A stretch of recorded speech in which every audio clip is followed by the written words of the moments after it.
ମୁଁ ସକାଳୁ ସକାଳୁ କାହିଁକି ଫୁଲ ତୋଳୁଛି କହୁଛି ଶୁଣ। ଆମ ବାପା ଥିଲେ ସେ ତୋଳୁଥିଲେ, ସେ ଯେହେତୁ ନାହାନ୍ତି ପଳେଇଛନ୍ତି କାମ କରିବା ପାଇଁ, ମୁଁ ଆଜି ଫୁଲ ତୋଳୁଛି। ମୋ ପୁଅ ତୋଳି ଦିଏ, ଆଜି ତୋଳି ନଥିଲା ତ ସେଥିପାଇଁ ମୁଁ ତୋଳୁଛି। ଅପରାଜିତା ଗଛରେ ଢେର ଯାକ ଫୁଲ ହେଇଥିଲା, ଅପରାଜିତା ଫୁଲ ମୁଁ ତୋଳି ଦେଇକି ପଳେଇ ଆସିଲି। ଏଇଠି ମନ୍ଦାର ଫୁଲ ଦିଟା ଜମା ତୋଳିଲି, ତୋଳି ପାରିଲିନି, ହାତ ପାଇଲାନି।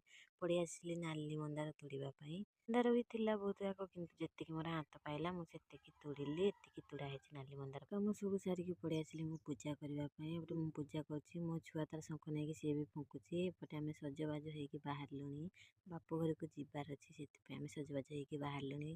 ବାପଘର ଜୀବନ ସେଇଥିରେ ମନ ବହୁତ ଖୁସି ଥାଏ। ଆମର ମା ଝିଅର ବି ମନ ଆଜି ବହୁତ ଖୁସି। ଆମେ ବାପ ପଶିଗଲେ ମିଠା ଦୋକାନର। ମୋ ମାମୁଁ ଘର ଯିବାର ଥିଲା ତ ମୋ ଆଈ ମାର ଦେହ ଭଲ ନାହିଁ, ସେଥିପାଇଁ ଆମେ କିଛି ମିଠା କିଣିନେଲୁ।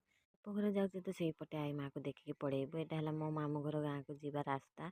ପହଞ୍ଚିଗଲୁ ମାମୁଁ ଘର। ଇଏ ମୋ ଆଗରେ ଯିଏ ଯାଉଛନ୍ତି ସିଏ ହେଲେ ମୋ ମଝିଆ ମାଇଁ। ନେଇଥିଲେ ସେଇଠୁ ମୁଁ ଗମକା ମୋ ଆଈ ମାକୁ ଦେଇଦେଲି ଖାଇବା ପାଇଁ।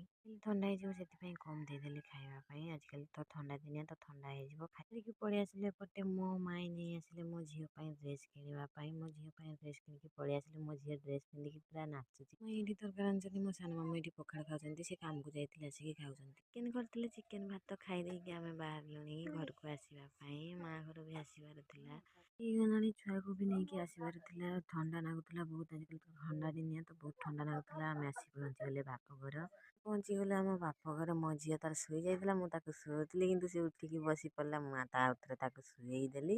ଆମ ବ୍ଲଗ ଯଦି ଦେଖିବା ପାଇଁ ଭଲ ଲାଗୁଥିବ ତାହେଲେ ପ୍ଲିଜ୍ ଆମ ଚ୍ୟାନେଲଟିକୁ ସବସ୍କ୍ରାଇବ୍ କରିଦେବେ। ରହିଲି, ଜୟ ଜଗନ୍ନାଥ।